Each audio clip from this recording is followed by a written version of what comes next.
Yep. Okay, there it is. Thank you guys so much for meeting me today. This is another amazing episode of Stimulus Sundays. As every Sunday, I would love for you guys to start just dropping in the chat where you all are watching from. And we love to be able to say hi. We love being able to connect with you all this way. And we're going to get started really, really soon. But this is Mother's Day, and we enjoy honoring that. So, to all of our mothers, thank you all for your dedication, your support, your love, your compassion. My mom gave me a mop today before I left the house because she's like, I was like, I need to get a mop. And she's like, I have a mop, brand new. She was just like, she knew I needed it. And so I love all the moms. Thank you, all the moms out there. And so we have a very special guest today. I call her a surrogate mother. She's birthed a lot of dreams and visions and people. I love the fact that she calls herself a doula, and it's stuck because she is the birth of so many people. And so Marta Miranda Straub, thank you so much for being on this episode of Stimulus Sunday. I call you a nonprofit maven because there is no other word that can really justify the amount of knowledge, understanding, and expertise that you have in this field. So thank you so much for being here with us today. Marta is a mentor of mine. She's a very, very close and dear friend, one of my closest and dearest friends. And then we are also the co-host of Leading in Color. And so, of course, in our shameless shout outs, we're going to have to say you guys have to listen to season 1 of Leading in Color if you have not already. And I will make sure and put the address to that in the box. But we have built an amazing relationship over the past 5 years. And so few years, I should say. And so whenever I asked her to be on this episode, it was like talking to a mama. She was like, you're asking like I'm going to be like, oh, I'm too busy. She was like, oh, yes, I got you. And so thank you so much. I appreciate you being here with us today. Thank you. I am so excited that you're doing this. One of the challenges and real important pieces right now is how do we support our nonprofit sector, and how do we give away a lot of what we've charged for, and how do we keep ourselves relevant and valuable by supporting the nonprofit community. So I'm incredibly excited about being here. I can't wait for the questions and being challenged. And, I love what you're doing every Sunday, and thank you for including me. I adore you. I think you're just wonderful. I am an organizational midwife. I graduated from a doula, and so I birth a lot. I actually am the main thing while I hold space for organizations to go to the next level, to challenge themselves, to build teams, to deal with the culture and climate, what is toxic and what is healthy in their organization. So I've been doing that after retirement, and it's been wonderful. But like everybody else, I'm at home and I'm Zooming and, walking my dog a lot and cooking and, trying to rethink how I'm going to move forward. So this is really helpful and timely. So thank you. Absolutely. Absolutely. I'm excited about this episode because, we created Stimulus Sundays because we wanted to be able to offer a platform for individuals to just have hope and perspective. There's absolutely no way for this amount of individuals to be in any one space to get one-on-one consultation from an expert like a Marta or like anybody else that we've had on any of our episodes. And so for that reason, we've opened it up to be able to accommodate a large amount of individuals to ask questions. And so please, at any moment, you can either speak your question or you can type your question in the chat box. But our whole goal is to be able to offer that perspective of how this episode specifically is how your nonprofit is going to survive and thrive post-pandemic. And again, I can think of nobody else but Marta to really be able to speak on this topic. Before this episode started, we were discussing things like a pandemic that Marta has really worked through. And, I really want to talk about who you are as an expert in this field and kind of the pandemics. I shouldn't even use air quotes. They have been pandemics that you've worked through when you were working in the nonprofit sector. Well, the gift that I bring to you all, and what is really exciting for me to be at this stage of my life, is I turned 66 years old on March 10th. And I retired from 45 years of work as a social worker in 2018. Which means I have done everything from teaching to running nonprofits to raising money to doing therapy to working with couples to my last gig, my founding glory, my crown jewel was being the CEO of the Center for Women and Families in Louisville and Indiana, which is a $6 million nonprofit, 24/7 crisis intervention. We served about 8,000 clients a year. And we're in crisis 24/7. I also was a young social worker, working with Vietnam vets when they came home.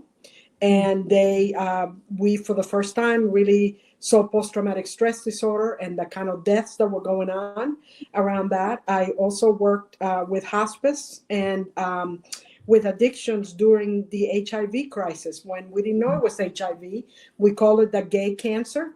I was running a chemical dependency unit in Key West called Delphos at Keys Memorial Hospital.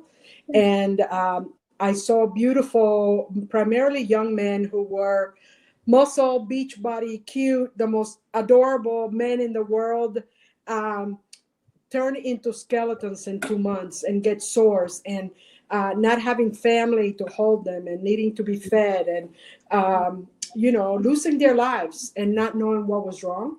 And the incredible hatred and homophobia that happened around that time, including for my family, like don't sit in a bathroom seat. We all knew that it wasn't communicated that way, but that's the kind of stuff that happened. So I was at the beginning of that epidemic and worked through 8 years of that from onset, called the gay cancer, until we have found the medicines that actually now people stay alive for a long time. But during that beginning, people were dying and we didn't know why. And so I did that. And the other thing is I was an executive director during the last recession. And the last recession was an incredibly difficult time. We lost a lot of money. We lost a lot of our retirement. We lost a lot of our donors.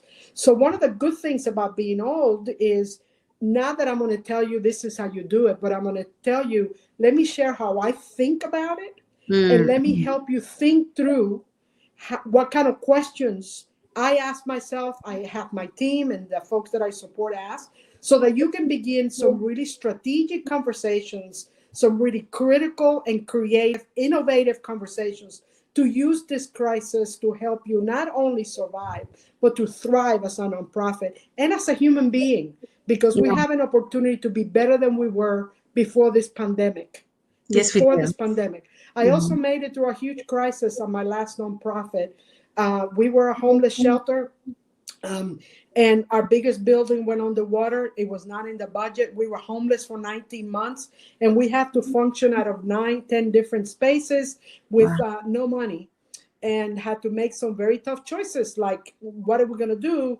And then are we going to redo the building? Are we going to move? Are we going to shut down? Well, you can't shut down. People get killed even when we are open. So that wasn't an option. So I am a good, my first job was actually, I worked with Vietnam vets, and then I did crisis intervention. So I know crisis really well. And I really would love to share some of those really foundational pieces that I have found incredibly helpful when faced with a very difficult situation like the one right now. Yeah. And one thing that I have heard so often from executive directors is the fear of how my services are going to look going forward. I know a lot about your story and some of the things, especially that you've gone through with the center. How are you able, or any nonprofit out there that is looking at pivoting in any way from the services that they used to offer to what they're going to offer going forward? What should they be looking at, especially whenever they're talking to their finance committees and what should they be looking at whenever they're looking at how we're going to survive this?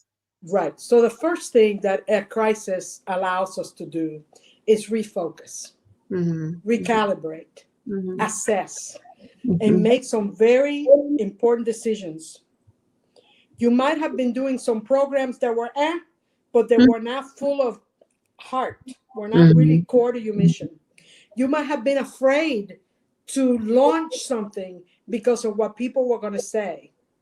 For example, you might not want to serve X population or go into this area or whatever that is. A crisis gives us all a universal opportunity, and this is a global crisis. Right. So it gives us an opportunity. It gives us an opportunity to reassess everything. So if in this situation, reassess myself as a leader, as a human being, am I in the right spot? Do I need to do my work differently? What am I learning now about my team and myself that I can harness and remember as we begin to walk back to that recovery phase, which we're not there yet. But these are the kinds of learnings that need to happen. What might we need to look like? Really look at the reality of, is what we do primary during a crisis? Yeah. Okay. Because those are the people that are going to get the most funding right now. They're not necessarily the ones that are going to get funding later, but you need to start thinking about, am I that secondary support nonprofit, or am I that primary in the face? People got to eat. People got to have a roof over their heads, Right. That kind of stuff. People have to have health care. People have to stay alive, Yeah. So what is it that we do as a nonprofit that is primary? And what is it that we do that is secondary or tertiary? They're all important. But in a crisis, you focus on the primary and you descale because you cannot do everything. Then as we move, which are one of the ones that are going to come back? And some of them don't need to come back. Yeah. Don't need to come back. So we need to make some very tough decisions. Am I the right size for the organization? Are there people in my organization who really would love to go on unemployment? We pay unemployment. A lot of us now are finding out. For me, I didn't think I could ever retire. Oh my God, I'm an extrovert. I'm into it. I can't wait for retirement. I've done so good during this time. I can't wait. I'm excited. So I'm speeding shit up that I didn't know I wasn't going to do. So everybody's going through those kinds of things. Who are the people that are always by you? Who are those donors that have always believed in your organization? Whether they gave you 10 or they gave you 2 million, who are those people? More than anything, your top 50 donors, your donors who have given you money over the last 5-10 years, those are the people you focus on now.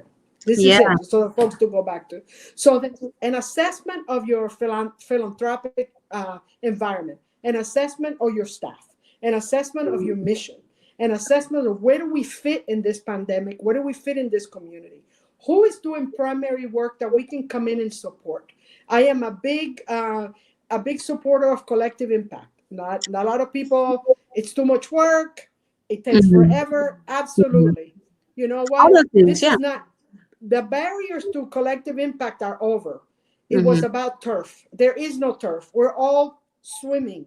And some of us are swimming with life jackets. Some of us are on a yacht, and some of us are drowning. Okay, that's the reality in humanity and in our nonprofits. So who are 3 to 5 other nonprofits who are really aligned that we need to do a collective impact initiative on how do we respond to this crisis and what do we need to recover? So this is not a time to go at it alone. One of the things that I learned during the crisis that I repeat to my deathbed is self-reliance is totally, absolutely, totally overrated. I didn't know that. You cannot be self-reliant in a crisis, ever. Okay.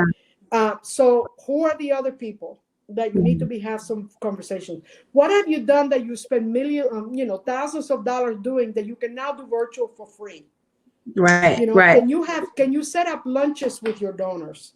Zoom. Can you set up Zoom? We're having Zoom happy hour with the governor, for God's sakes. And most of the state turns in either to say we hate him or to say we love you, govern me, daddy. Whatever it is that we say, it doesn't matter. They're engaged. I don't care, right? They're engaged, so what can you do virtually to engage your community partners? What do you need to do with your board to do that? What kind of events can you do virtually as opposed to face-to-face, because they'll cost you a lot less? Those kinds of things are the kinds of things that I think we need to start thinking about. Evaluate, assess, recalibrate, really being able to, who are the partners? Are we primary or secondary? who are the people that we need to align with to actually have a collective impact around. For example, right now, talking to legislators and public officials, it's huge. But Right.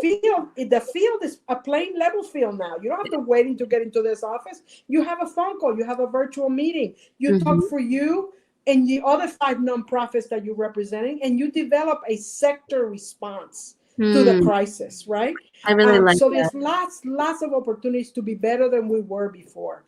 Yeah. The crisis of both AIDS, the incredible cuts that we had during the Recession. last recession, Mm-hmm. the amazing crisis that we had in expense during the facilities crisis taught me that there's always people there who want to say, how can I be of service? And there Right. are always people there who have never been in your court before, but now will be if you reach out to them Right. You're and right. say, at this point, we need you.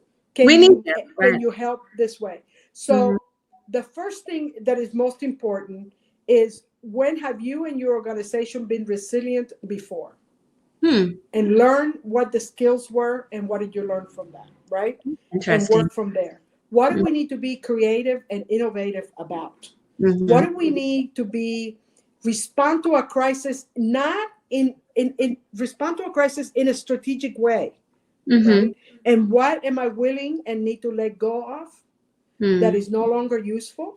And Mm-hmm. what do I need to create that this crisis gives me an opportunity to do? Yeah. Those are some of the questions that if I was running an organization, that's what I would be That's what you'd be asking. wondering about right now. Yeah, And yeah. before we get to our questions, and I see you guys bringing in your questions, please, please, please keep them coming. I wanted to just touch back on one small thing before we get to our questions. Is you talked about having a collective impact or a collaborative impact. I know that there's so many nonprofits. Every city has thousands of nonprofits. Oftentimes, they do the same thing. Some are larger, some are small. I would take our city, for example, because we both live here in Louisville. There are a lot of places that offer domestic violence housing. Say, for instance, there may be maybe one. Okay, maybe there's none, but there may be Well, others. there's differences, and I think that this is an opportunity to do collective impact. So people would say, "Aren't you all doing the same work? Yeah. Family Scholar House, Family and Children's Place, and the Center for Women and Families." Same thing. Absolutely not. The Right. 3 of us are going to tell you what we do and what part of the continuum to the community we serve. Yeah, and We're not the same. yeah. However, we shared mutual clients at different parts of their recovery and their need. So, for example, when someone is in immediate crisis and they're going to get killed, they come to the Center for Women and Families for shelter. But when they are ready to do therapy, they're ready to get their children, they go to Family and Children's Place. They're not 24/7. They're Right. regular mental health and children. When they want to go to school and get support for going to school, they go to Family Scholar House. Right. And you So all work together no, in that we're way. not the same. We work with children and families, but we do different work at different levels. Right. So, and we're partners in all of that because we go back and forth with different clients, and Sure. clients need us at different times. So it's a great opportunity to communicate clearly. This is what we do. This is what our top 3 or 4 partners do. And we're doing a collective impact around children and families. And these are the pieces that each of us are going to contribute to that. And this is the funding that we need for immediate crisis relief, response, and for the recovery. Right. But again, like if you feed homeless and there are 5 other organizations that feed the homeless in your community, I really feel like this is an opportunity for those organizations, especially if they're small, they're all the same size, they may all be $1 million organizations, to really be able to collapse and figure out how they can be maybe unite. Is that something that you've seen organizations even considering, or are they trying to stay separate and stay in their own silos? Well, one of the wonderful things that I've seen during this pandemic is that the small nonprofits, who are mostly ran by volunteers, who have very low capacity, who are really boots on the ground, who could not apply to the council or apply to so-and-so foundation, are needed more than ever. So this is a really good time to reach out a hand and say, partner with us. For example, you are feeding this neighborhood. My clients come from these top 4 zip codes, and you are there. How do we support you and give you more capacity for you to do your work with us? right? Right. Right. So how do we do that? So it's a great time to check some of those imbalances around inequity, around nonprofits, to lift up the low capacity nonprofits who are doing the work that they've always been doing. They're just doing it more. And Yeah. for us to actually begin to, not necessarily to merge or to take over, but to partner, to really not just partner on a dotted line, but collaborate, You both So really I collaborate. might be able to get more food from a certain corporate because I have that relationship. You are going to deliver the food. I don't have staff to deliver the food. Right. Let's Right. figure out what we both do and what we can do. And then we can say, this partnership is X, Y, and Z, and this is the geography that we're serving. This is the work that we're doing. It's not a time to pull a sheet over our head. We all get anxious. We all got Yeah. scared. That time Yeah. came and went. That's It's right. time for action, and it's time for strategic action. It's Right. time for reassessment, and it's time to start thinking vision for the recovery. Yeah. Start planning strategy for the recovery. Yeah. How you used to be and what you used to say and what you used to do is over. It's over. Yeah. It's over. The Mm-hmm. relevancy of us needs to be really clear. Not the survival is, can I afford to stay alive? That's it. And Yeah. if not, do I need to go, or do I need to partner? Do I need to merge?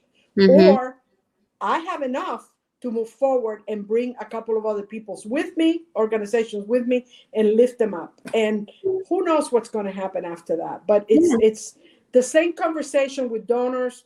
It's not going to happen. Same Yeah. conversation with your staff. No. It's also Mm-hmm. an incredible time for humanity. I've Mm. been surprised. I have been surprised about the people that have reached out to me to say, Marta, are you okay? Mm. Not because I'm loved, I'm very loved, I'm very privileged. I have a roof over my head, I have food in the refrigerator, I Right. speak English, nobody's going to deport me yet, that kind of stuff. Sure. But Sure. there's lots of people out there. So if people are checking in on me, I say thank you. But are Yeah. you checking in with that person who is just ready to be evicted, even though it's against the law, and connect them to the right resources? Are you Mm-hmm. reaching out to the people who have somebody in jail or in a nursing home, and Mm. those people are a high risk of dying all the time? Are you calling your frontline staff, the person you never talk to, your administrative staff, and you're saying, hey, this is Marta. Mm. I was thinking about you and wonder how you and your family are doing. Yeah. Yeah. Because we don't talk to each other. We pass in the Yeah. night. I'm off getting donors. You're over there working 11 to 7, Right. So this is the time to be human. This is the time to be vulnerable. This is the For time to sure. reach out. This is the time to reach out and call your staff that you never talk to, right? And Right. extend that. How are you? Right. Is there Right. anything you need? Is Yeah. there any support that you need? Not are you working? How is it working from home? The hell with that. As a Yeah. human being, you Yeah. know, As a person. As are a you person. delivering stuff to people who can't come out? Mm-hmm. It's time to do that.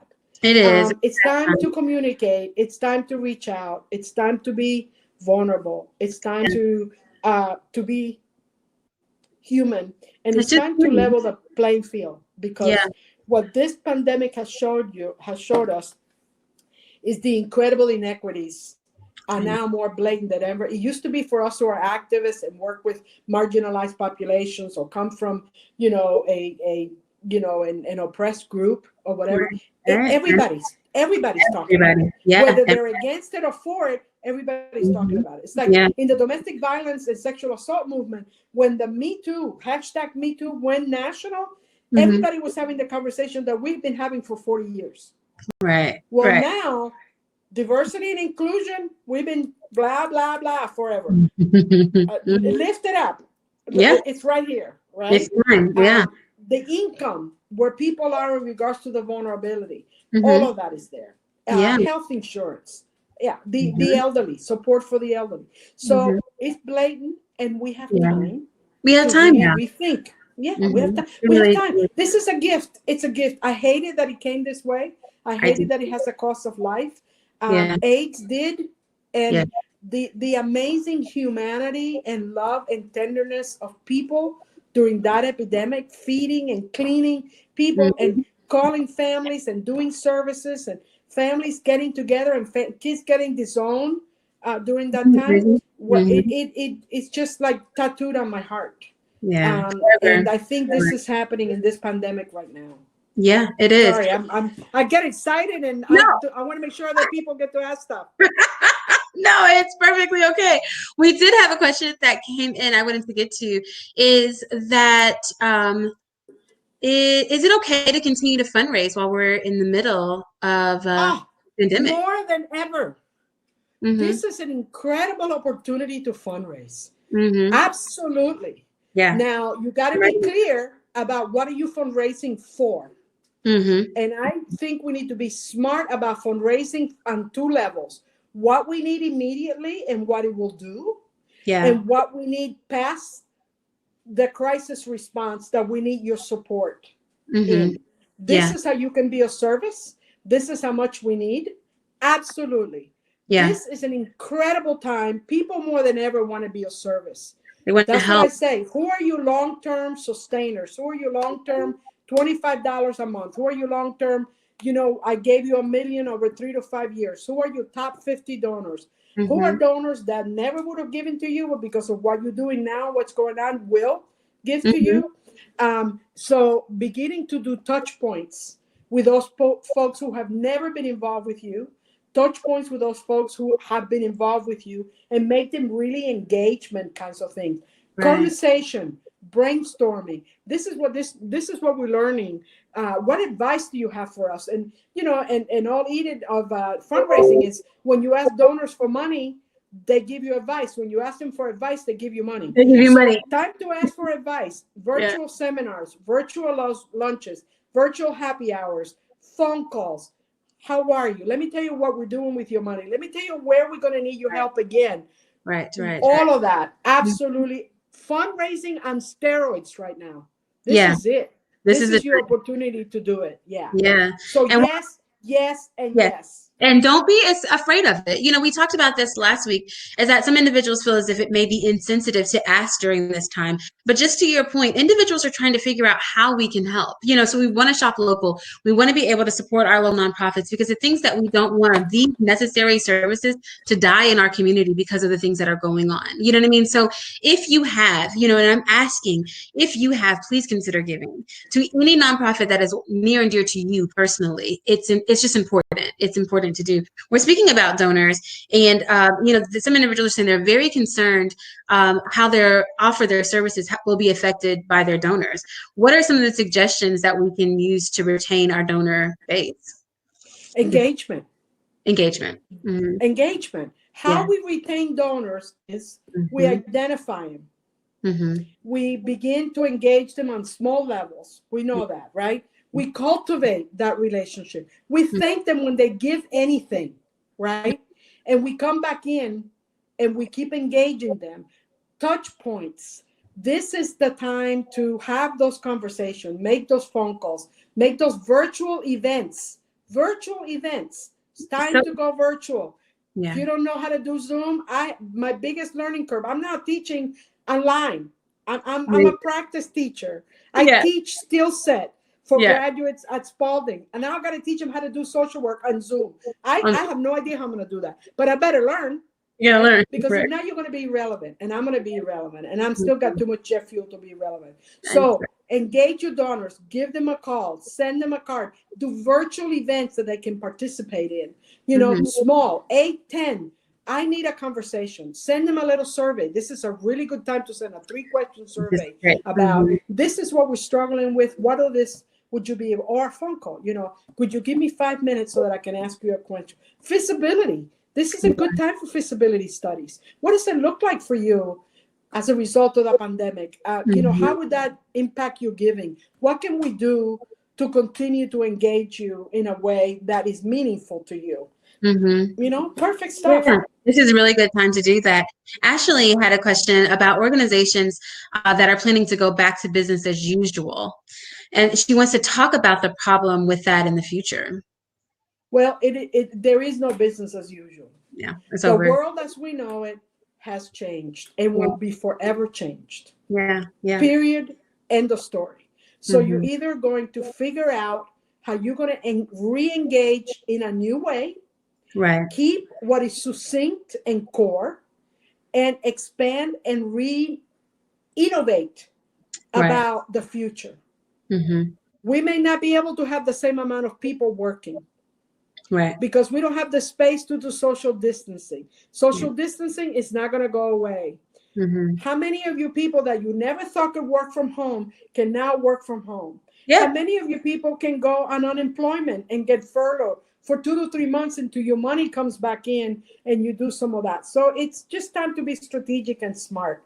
It's No, time. there is no going back to normal. Thank God, because normal sucked. It really did.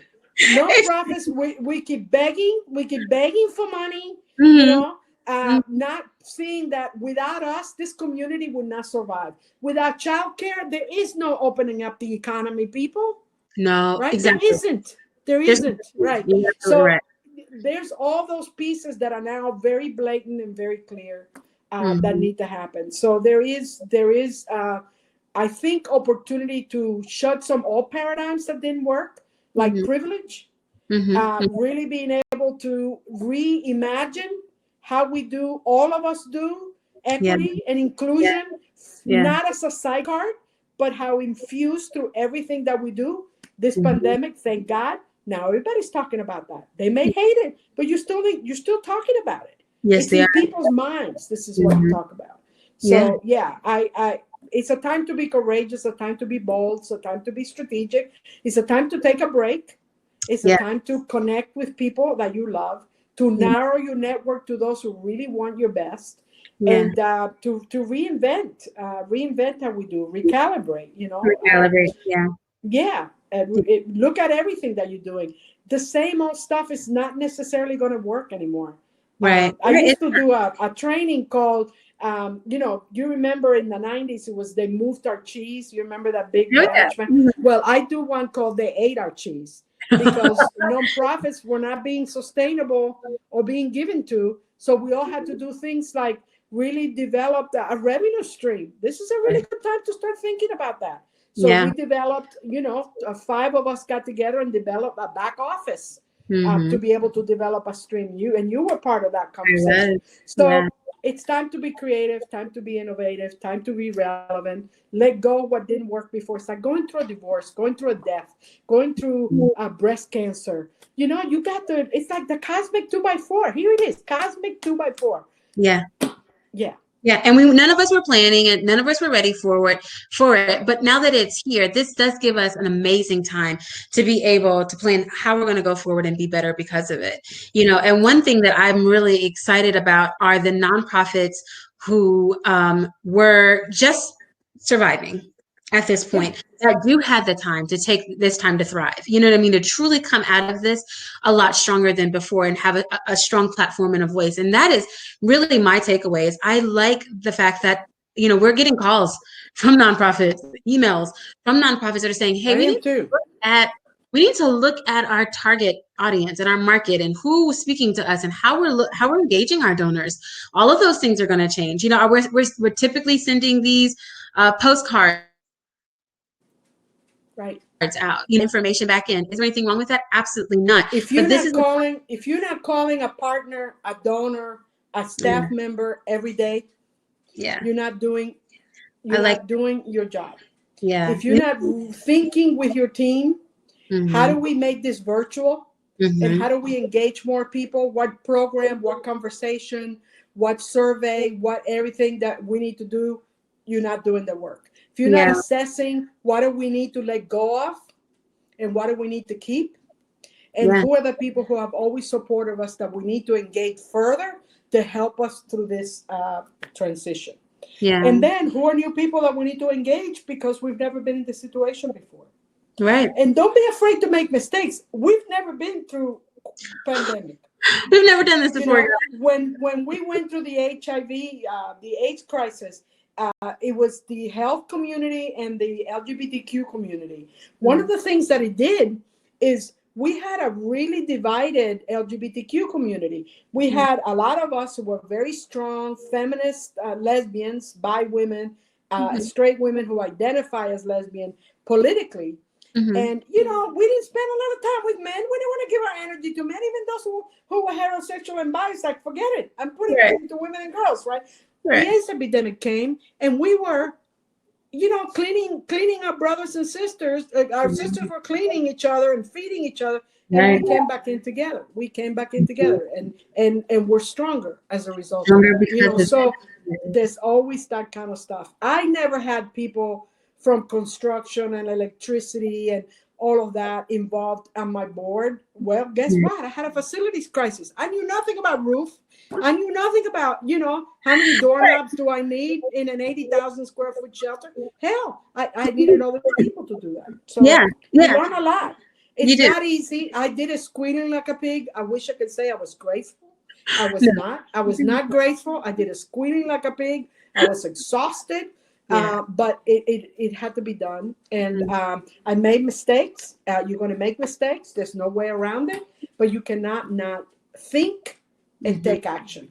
And take action. Period. Yeah. Yeah. I love that. That's an amazing way to. Oh wait, do we have one more question? Have you seen people have a reality check with D&I because of COVID? Have I seen?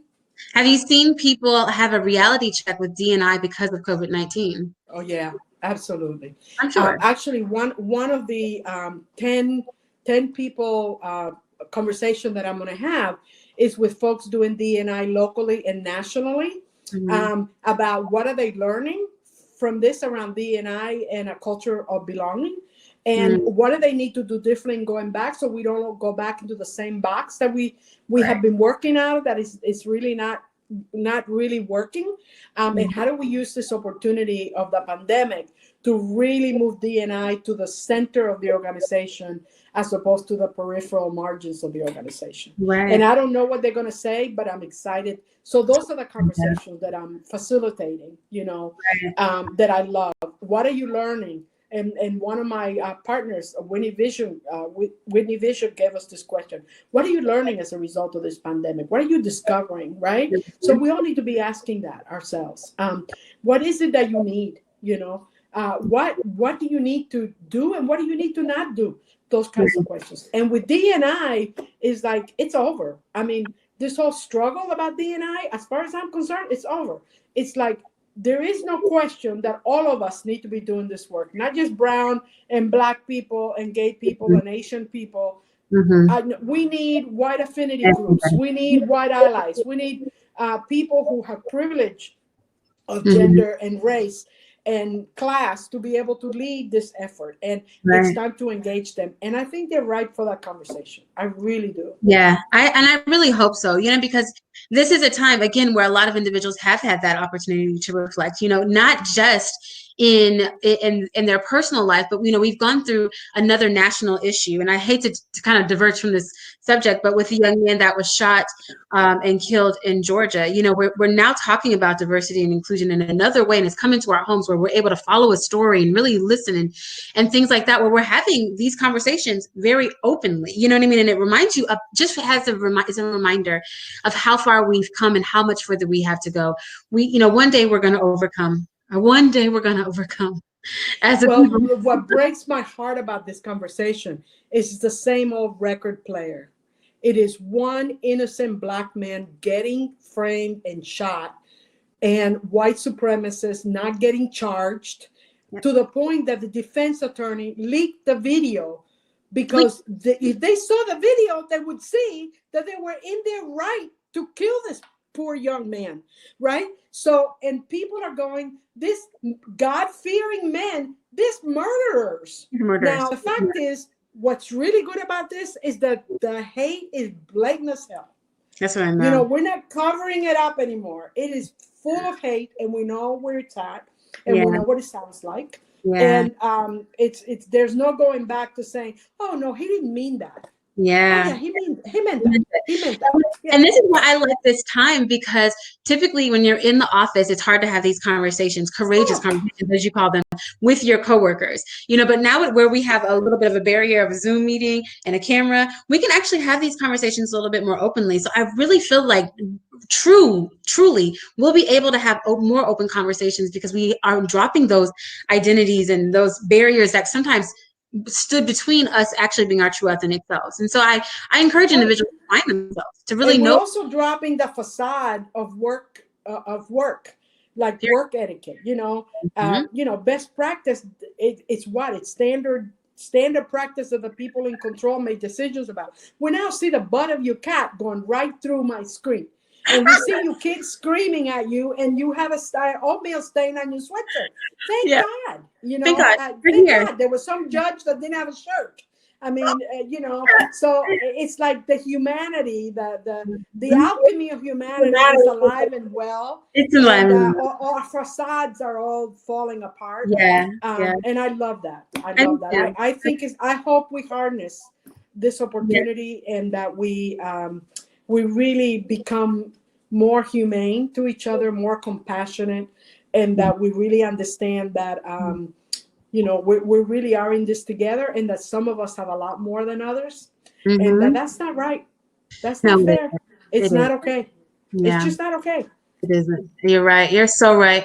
Well, Marta, at the end of our podcast, Bleeding in Color, we always have our shameless shout outs. And Right. so this is the time where I love to be able to offer us the opportunity to give our shameless shout outs. You got a lot going on. So I want to know what you have going on and where we can find you next. And then we'd like to follow you on all platforms. So you got to tell us where we can follow you as well. Okay. So first and foremost, if you have not listened to the podcast Leading in Color with Miss Deanna and I, go to leadingincolor.org, Mm-hmm. sign up, and start listening. It Yes. is amazing. Yeah. I don't have donors to pay attention to anymore. I don't have a reputation to protect. I can be my outrageous self, and I love that. So Yes. that's one. Two, we have designed a curriculum called Leading in Color Training, which is Mm-hmm. really to go through the guts of building a cultural belonging, Mm-hmm. including racial healing with Rashad and his team, including looking at gender, looking at whiteness, and looking at policy, looking at gender, sexuality, sexual identity, every religion, all of Mm-hmm. those pieces, and unpacking all of that with people. And we're now developing that virtually as well. Yeah. So we have that. We have a great online module called Leading in Color that is a good baseline that lets you know if you can just do that, just to know where your organization is. And then we could do a data story about where you are and do that. So the training face to face, hopefully, or virtually, the Leading in Color online module, the Leading in Color podcast, all of that's are products within the building a culture of belonging, having courageous conversations, difficult conversations, and being able to address the issues of why we do not have enough leaders of color. Because Mm-hmm. there's no doors for the leaders of color. They become the angry female. They become the one that need too much attention. And Right. those of us who have the privilege of being of color and on the leadership team, we become the house slave. Yeah. So that's what happens. Yeah. So we're trying to dismantle some of that. And then the other thing is I have a book, I have a memoir that came out last November. It's called Cradled by Skeletons, A Life in Poems and Essays. And it's in both Spanish, which is my native language, and English. And it's pretty outrageous and wonderful. You can get that on the publisher, Shaylan House Press. You Mm-hmm. can just tag me. You can also get it at the local bookstores, as well as, I hate to say this, Amazon. Don't buy anything at Amazon, but I made it to Amazon. But I rather you did not do that Go at straight to this the point, publisher. because they're not being good corporate citizens. Mhm. So those are the kinds of things that I have going on. And then I'm leading local and national conversations with about 8 to 10 folks, just to find support. I'm not charging for that. It's Yeah. my gift to this time to Yeah. kind of use some of my experience to learn, to see what other people are learning and struggling to this time. So That's awesome. excited. My website is the name of my consulting company is Catapult Now LLC. I have a great website, www.catapult Yeah. now. My email is catapultingnow@gmail.com. And I sent some resources to Dion that are going to be posted for nonprofits about all the resources that are available for you Yes. all. We compile that together. So excited, alive, healthy, Amen. All the and things. very privileged. Awesome. That is fantastic. Thank you so much, Marta, for being You're here with us welcome. You're today. welcome. I mean, you know how much this means to me personally. I know it means a lot to our audience. I am, she went away. Are you still there? There she is. I'm here. I don't know why we got disconnected. I don't I know. saw this and then you were gone. There we go, right? But thank you so much for being here with this for this episode, this very special Mother's Day episode. Please I just really want to let you all know that we have Replay Tuesday. So if you missed it or if you know somebody else that has missed it, please make sure you share that with them. It'll be on our Instagram, on our We Lead in Color, as well as Joint Effort LLC Instagram, where you can make sure that individuals know about it. It's always on YouTube. If you missed any other past episodes, we offer free webinars every single Sunday at 6 p.m. on how individuals can have hope and perspective for small business or nonprofit. So thank you again, Marta, for being here. Thank you guys so much for joining us. You all have a fantastic rest of the evening. Bye, darling. Bye-bye. Thank you.